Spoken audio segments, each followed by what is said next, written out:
West Ham 1, Chelsea 5. Instant match reaction. I'm here with Ryan. Mate, it was worse than I even thought it was going to be, and my expectations were low, mate. That was an absolute embarrassment. Where do we even start? Yeah, I mean, look, I think we all said it last night on Thursday Night Pint. We all predicted the defeat. But that, like, it's actually quite sad to watch now. You know, you can say embarrassing, but it is actually quite sad because what we're seeing at the moment, 2 games into the season, we can't have this all season. Something has got to change. And look, you know me, mate. I'm always someone that likes to get behind a manager, give him a chance, and you're pretty much the same. I think he's got to go, mate, because it's not going to get any better. It's not going to get any better. You see that performance tonight. I mean, the starting lineup, he made one change. He brought Thomas Souček in for Rodriguez. We started off okay. Okay, we got a great goal. Lucas Paqueta after 6 minutes. Great finish, great strike. But even when going 1-0 up, mate, I still had no confidence. I still thought once Chelsea settled and got into their stride, and before that, we was all buzzing because Cole Palmer was out. Imagine if he was playing tonight. Oh my God! I forgot about that. They got in Esteval, and I thought, okay, unproven. Mate, he ripped us apart. It's so, as I said, mate, it's quite sad. And I know we're doing post-match pint tomorrow, and we're going to go more into the game. And this is obviously a reaction, but it's sad, mate. And like, as I always do when I watch the games, when the goal goes in, I flick on and I watch your reactions, and I see like you and Jace on your watch-alongs, mate. I can see your pain in your face.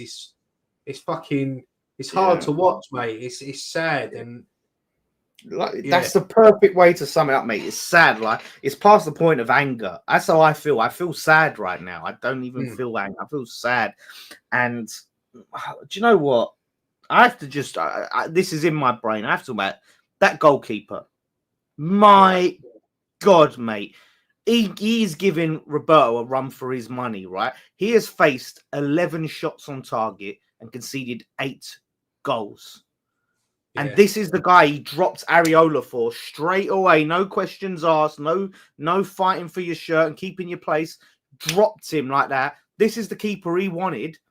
And he comes in, mate. 2 games, we've conceded 8 goals.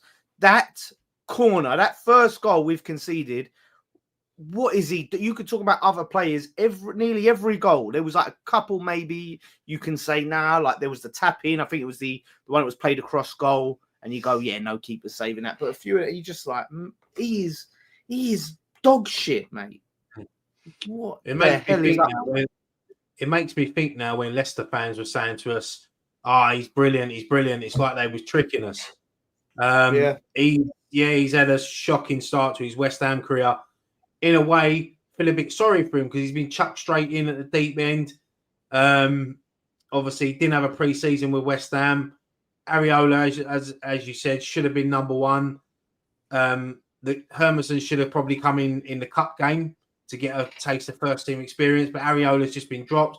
I mean, look, we've gone out and we've spent a lot of money on this goalkeeper, so a record signing for a goalkeeper, and we've let someone like Lucas Fabianski go in the summer. I'm telling you now, Lucas Fabianski ain't as bad as that. No, he's not as bad as that. Yep. And we all were saying it, goalkeeper weren't a priority. A lot of us were saying we'd rather kept Fabianski. I think you've said it, I've said it. I'd rather kept that focus on the midfield. The guy, mate, is had a mare. And maybe, like you said, if he was brought in slower and eased in a bit more and played in the cup against Wolves, it wouldn't have been as bad. But he's coming at a bad time. And I look at it, and we've been saying midfield. It's the problems today. I look at it run deeper. The defense is a shambles, mate. So poor. Probably the worst game I've seen Wan-Bissaka play for West Ham. Due off as well. Like he weren't great tonight. He was at fault for a couple of them goals today, losing the possession, leading to a goal. Yeah, you're right, mate. It runs deep. You look at the goalkeeper, defence, the midfield, and up front. It's every position needs addressing, and we've got what 8 days left of this transfer window now. Honestly, mate, I don't see where we go from here unless they sack Potter. I mean, I see people in the chat saying, "Who are you going to get in? Who are you going to get in?" Mate, I don't know. Like, that's for the board to decide. Like, the managers that are out there at the moment, we know we're never going to pay compensation for a manager. This is the problem. So we're going to go for. It's going to be Sean Dyche, who is Sullivan and Brady's mate. Nottingham Forest at the moment, it looks like Nuno might be on his way. If they sacked him, I'd get him in. I'd get him in straight away. I'd rather have Big Ange in than Potter. That's how bad it's getting. I'm not saying Big Ange is a bad manager, but we need someone. We need something with different tactics because Potter looked lost on that touchline.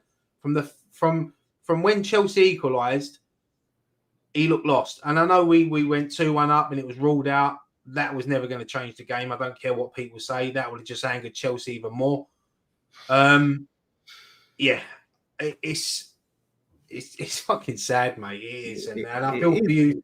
I feel for you and Jason that had to sit there on the watch along and watch it, and I feel for every fan that had to sit there and watch it, especially them fans in the stadium that had to sit there and watch it. And they left after 3-1 half time. It was so interesting, right? Because before the game, I thought, do you know what? It's Chelsea at home. Stadium's going to be full for this one, at least. It's the lower teams we'll see. There were so many empty seats tonight. So it just goes to show you, all them season ticket holders like us that have left, they haven't been replaced because the seats were empty, mate. It was really alarming.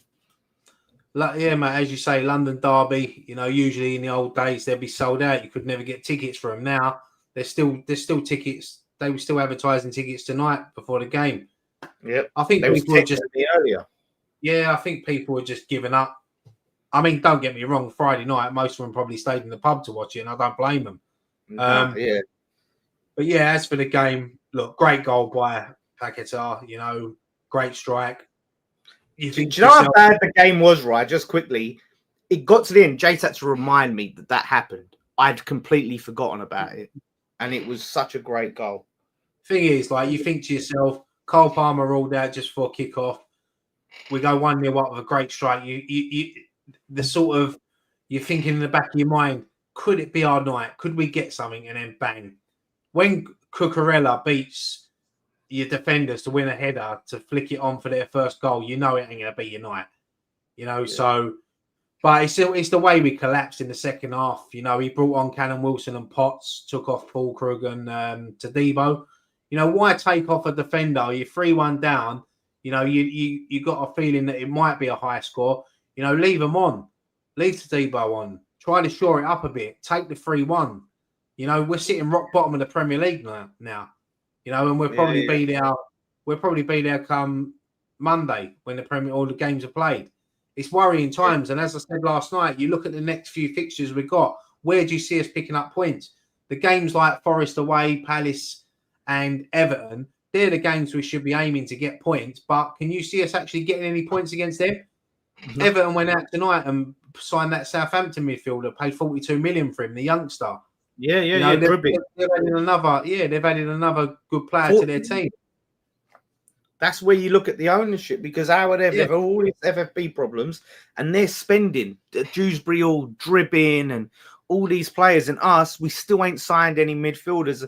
And the thing is, last season, when it came to Lopetegui, right, I'd got to the point, so I'd backed him and was behind him, and I didn't want him. But I got to the point where I was like, get him out.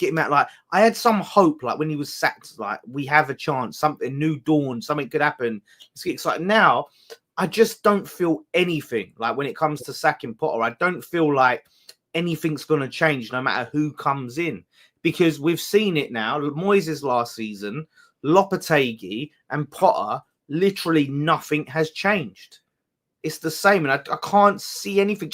They kept showing David Sullivan on Sky Sports just sitting there biting his finger. He's lost.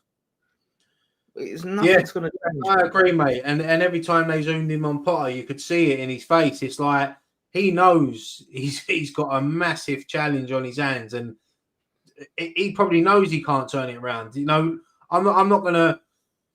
Look, never been one to sort of slag managers off, but I've just had no confidence in Potter. I wanted to get behind him for the sake of giving him a chance, but I can't see anything turning around. I can't see it. So there's only one thing that's got to happen. You've got this team 2 games into the season needs a new voice in that dressing room, and they need to kick up the arse. And Potter is not going to do that. Yeah. I don't know who the answer is. We don't know. Southgate. No, it's not Southgate. It's not Southgate. Don't know why. We need someone with some bollocks. And the thing is with this club, mate, we just have to hope that we just fall into success, like we did with Moyes, where it all happened by accident and things just happened to click and we caught lightning at the bottle at the right time. We need to hope that happens again, because there's no plan, there's no vision. It's sack him, get him, and whoever the replacement is, we just have to hope they just work, because there's no faith that they're going to go out there and find the best. I would love an Iraola. I'd love to have some ambition and slap down the money for Iraola, but it's not going to happen. We're not going to get exciting managers. You need someone that's going to come in and fucking have a bit of bollocks about them and change it up tactically, because we've seen it over the last 3 managers. It's been the same. I mean, Potter is not going to drop this fucking 5 at the back. He's not going to do that. That's the way he wants to play. He's a bit stubborn. And sometimes when you're a stubborn manager, it comes back to bite you in the arse and you end up back out on looking for a job. As you said, mate, I don't know who we could get in. I really don't. It's a tough. I mean, look, at the end of the night, Potter's still our manager, so I reckon he still will be our manager for the next few games. It just depends. If we get a couple of heavy defeats, could you imagine that happening at home against Tottenham? Oh, mate, there was fans tonight.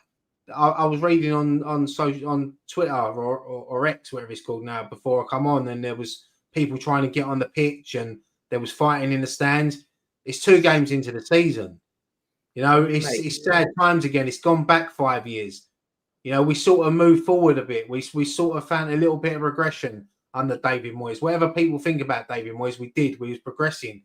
And I know we had a couple of bad seasons under him, but there was progression there with just the way the spirit was around the squad and the fans coming back, But, yeah, look, it's a heavy defeat. We all called it last night. I think I said 3-1. I can't remember what you said. Nicky said, I think 4-1.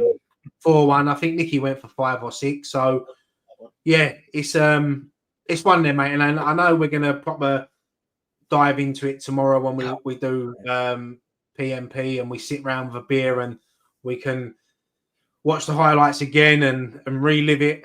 But, yeah, sad night for West Ham United Football Club. It really is, mate. I mean, I'm sitting down with a beer and a Wagwan bomb, whatever that is, Jay Sport. I need one of them Wagwan. I need a Wagwan bomb. I need a Wagwan bomb, mate. Honestly, that's stadium. You know what? I think West Ham need a Wagwan bomb. I think they need to put them in the changing room. It's nice. To be fair, it's nice. But, yeah, like you said, we're going to go into it further on PMP and hopefully we feel better in the morning, but mate, it's just dark, sad times at this club, and I can't see the light at the end of the tunnel right now. Does Potter change the team? Potter changed the team, but there's nothing we can do. He's put the best team out, and do you think, right? Just ended it, right? Do you think the transfer window can change? Do you foresee it changing anything about this team, or do you think it just needs a change of manager on?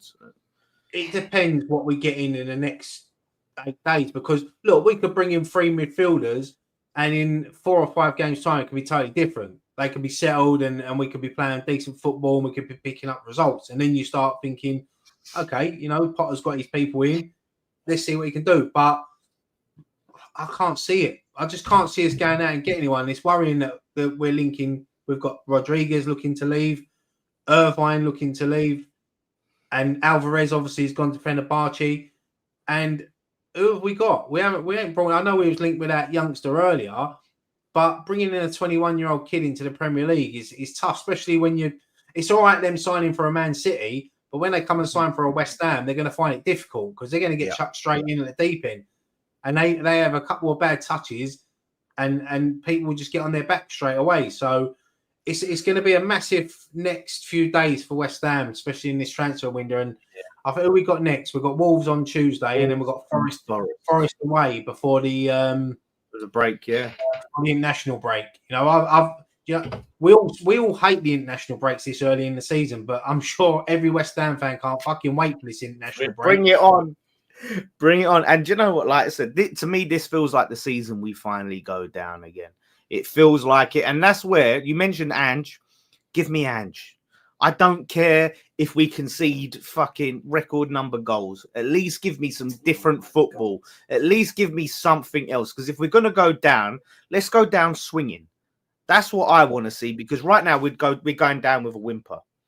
That's what it looks like. So I'd take an Ange right now. I don't care, mate. I'll take an Ange and Den, mate. I'll take them both. yeah, Den, mate. We need it.